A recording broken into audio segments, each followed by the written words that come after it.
First of all, I'm not surprised in trying to paint this bill up to being something than what it really is. And you know, I've been down there a long time, and I've seen a lot of smoke and mirrors. I've seen a lot of rhetoric, and I've seen a lot of diversions, and write down untruths, especially recently. And this bill is very, very simple. This amendment is very, very simple. This amendment restores the promise. Restores the promise that was given on October 2nd, and also promoted, I should add, right before the election, that teachers, service personnel, and all state employees would get a 5% raise. By the governor, by the leadership here, which you stood beside the governor and the speaker stood. Many of the members of this body stood there at that time. And then it was also agreed upon at the beginning of the session that that's what we're going to do. So as we heard here today from the education chairman, is that there was a policy decision made saying, okay, well, we're going to go ahead and stick it into this other, we're going to stick it with all these other proposals, and as was demonstrated by the Senator from Marshall, is saying that the reason why we're going to probably do it is because some of these will not get passed on its own merits. I mean, he basically said he can't get, I want to quote this. What do you say? It's demonstrated that it wouldn't go anywhere, particularly ones that are of interest. So all these different proposals that could not go anywhere or have failed and passed legislative bodies have now been yoked, chained, binded to the teachers and service personnel's pay raise where there is agreement, thinking that, hey, if we hold that hostage, we can get our little ideas through. Now, I know that's politics, but it stinks. It stinks. You know, we heard from the governor. The governor is very clear about this. The governor says that he wants his bill to run. He was very clear also, if this bill comes down, he will veto it. He wants his bill to run and for us to quit this nonsense and sit down and really look at each of these items individually. So, my good friend, good senator friend from Morgan talks about the State Board of Education. I'm glad he mentioned them. And he talks about how they got together and they went item by item and said what they supported, and what they didn't support, and what they would support with provision. That's true. That's true. And they did that actually, what was it, yesterday? Yesterday.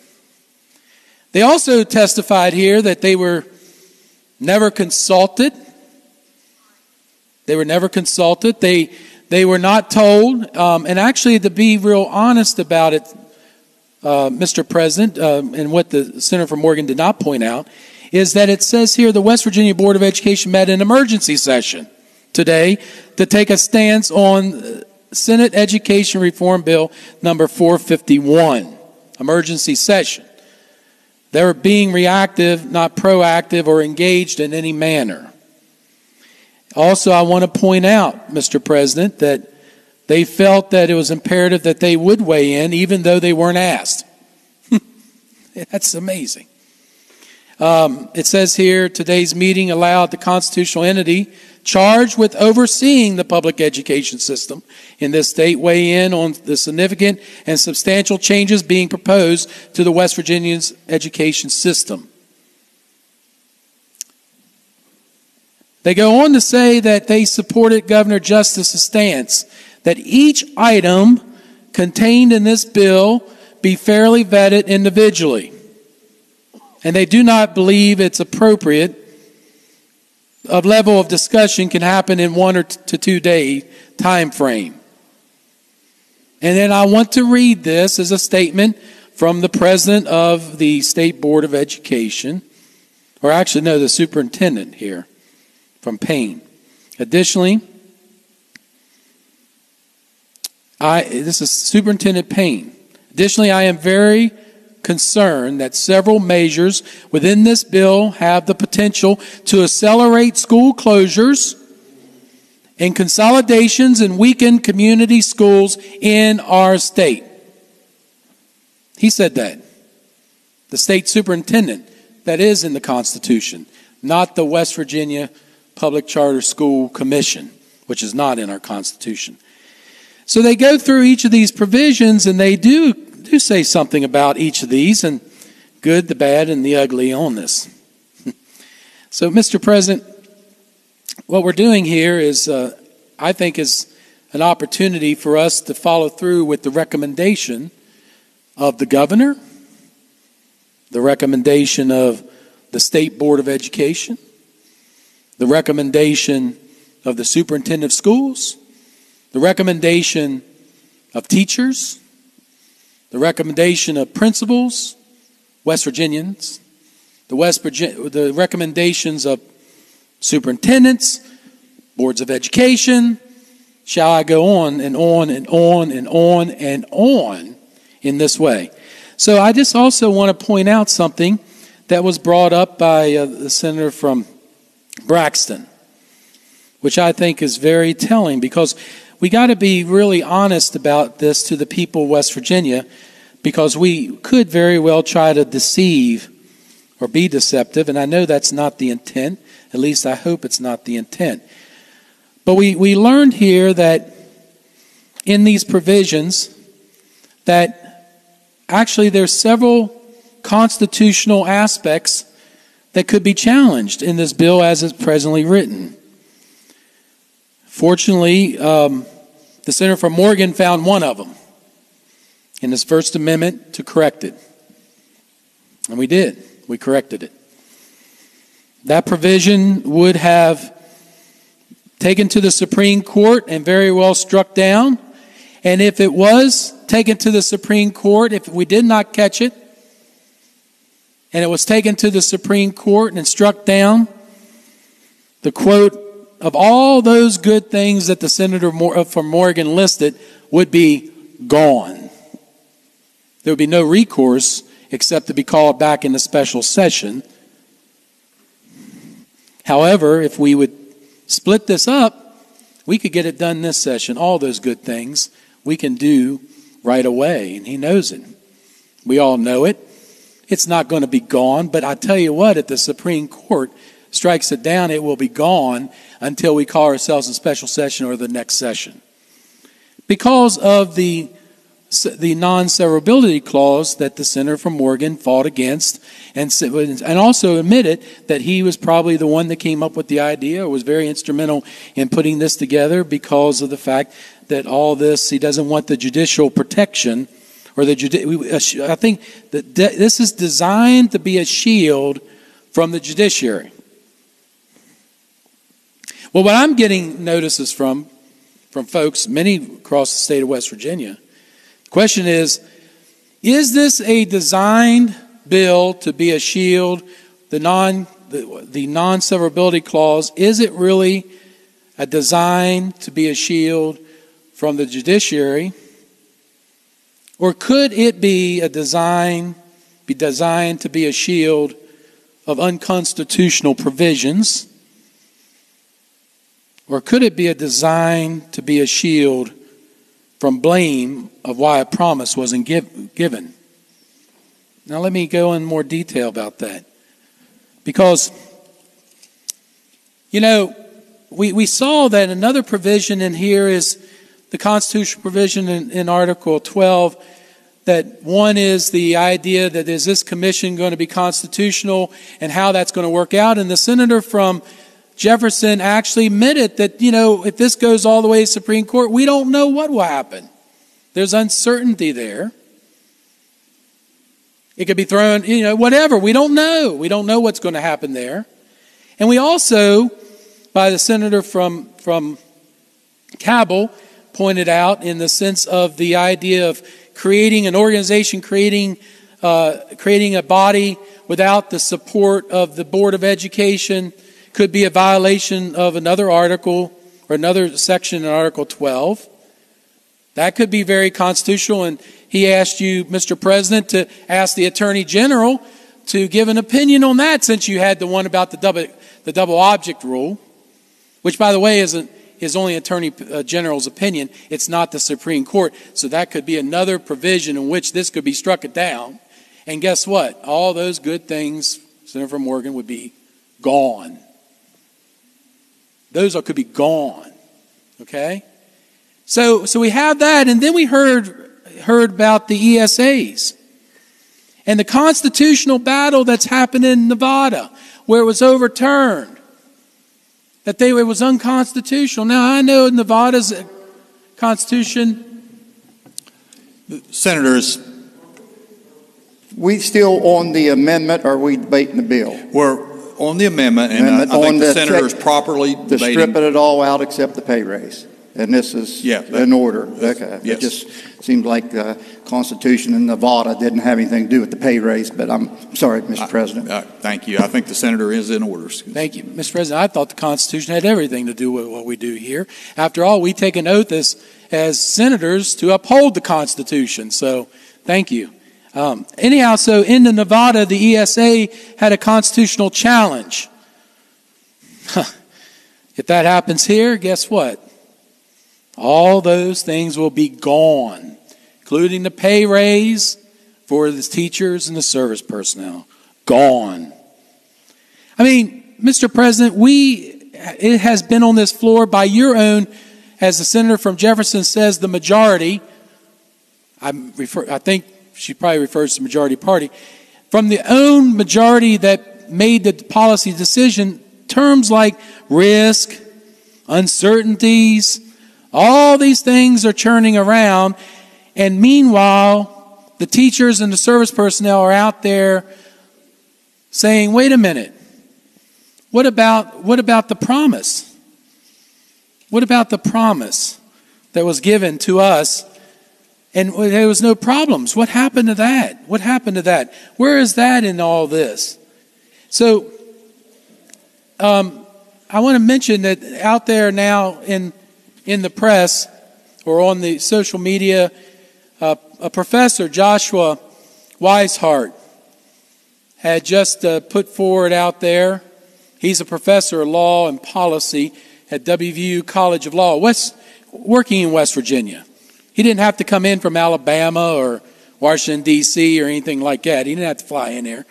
From WVU College of Law, as well as the John D. Rockefeller School of Policy and Politics. And this is what he says. And again, this was what Senator from Morgan talked about, the non-severability clause. He mentioned the Pauley case. You all remember that, the REC decision? And he said, we want to try to make sure it doesn't have judicial activism in this. He said the suggestion that Pauley, recognizing a right to education, was wrongly decided is breathtakingly transparent in exposing the intent of bill that preferences private school choice over public schools. Now listen to this. Listen. It would only lend credibility to a constitutional challenge of SB 451. Gone. Folks, we talked about the dreams. The senior senator from the 15th talked about he had a dream, because he said Jim had a dream and Randy had a dream, and now he has a dream. Well, we're all hearkening back to probably the one speech we all know is, I have a dream, right? And in that speech, it talks about the Declaration. Martin Luther King Jr. talked about the Declaration of Independence and the Constitution, and how there was a promise, a promissory note given to this country. And I'm thinking about that dream because there was a promise given to the teachers and the service personnel. There's a promise. Clear. Promise. But then he goes on to say, which also kind of harkens and echoes this chamber, it is obviously that this promise has been defaulted on. This promissory note doesn't seem like it's so much there anymore. And he says, have been given the people a bad check, a check which has come back marked insufficient funds. You know, Mr. President, we are playing politics here with a promissory note, with a promise to the people that was out there, by attaching all these bills on all these different issues onto this one bill, onto the teachers and service personnel's pay raise, to try to get through things that would normally not get through the system on its own merits. Things that we can originate right away and get through. We agree. But they're just wanting to say, take it all or leave it. So my concern here is, are all these fatal policies being yoked, binded, chained onto the teachers and service personnel's promise of a pay raise to get them passed? Or what some people tell me, and I keep saying, I said, I hope that's not the case.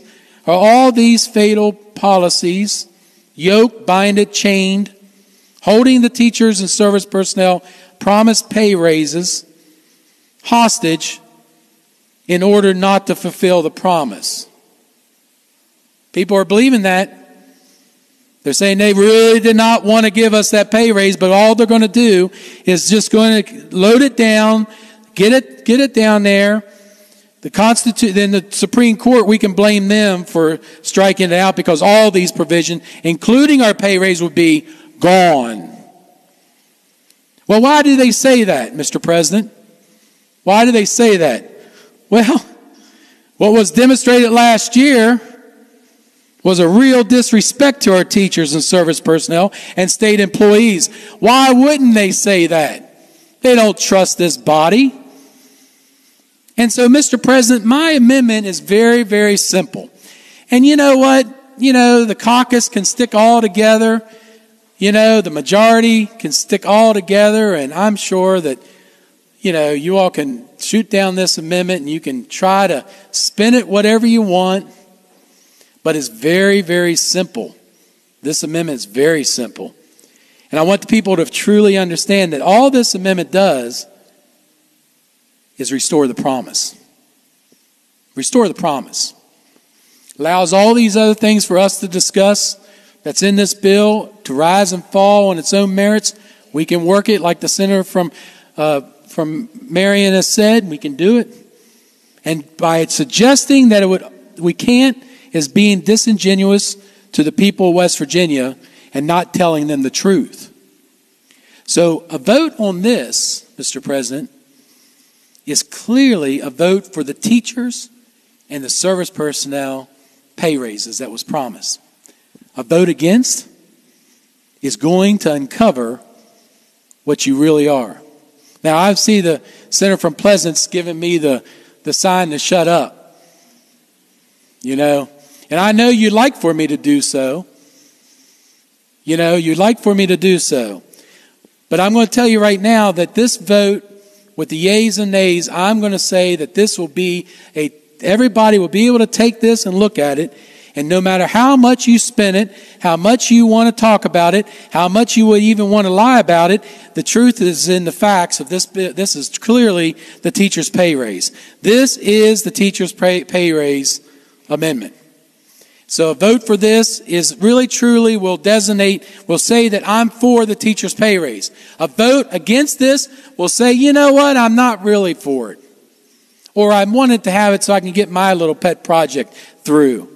or it's a vote that I want to hold it hostage so I can try to get something that never got through the body before. So, Mr. President, I ask for the yeas and the nays, and I ask that the people of West Virginia observe this, watch this, all teachers, service personnel, all throughout the state, and say that are we going to be people of our word and keep that pay raise? Or are we just being deceptive and deceiving, as they very well think we are, and being disrespectful? Thank you, Mr. President. Question before the Senate is adoption amendment is offered by the senior senator for the 16th. The yeas and nays have been demanded. Is the demand sustained? The demand is sustained. All those in favor of the senator from the 16th amendment will vote yea. Those opposed will vote nay. The clerk will prepare the machine.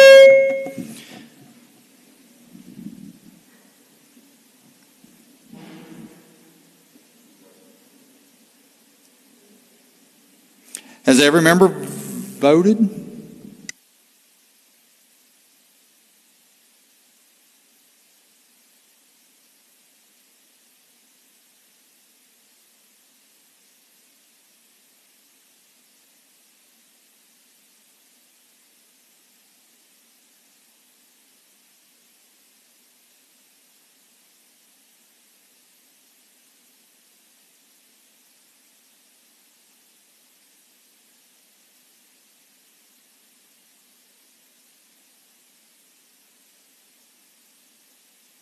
Has every member voted? So the clerk will close the machine and ascertain the results. On this question, there being 15 yeas, 18 nays, 1 absent and not voting, less than a majority of those present and voting having voted in the affirmative, I declare the amendment rejected. Are there further amendments to the bill? No, sir. If not, this bill will be engrossed and advanced to third reading.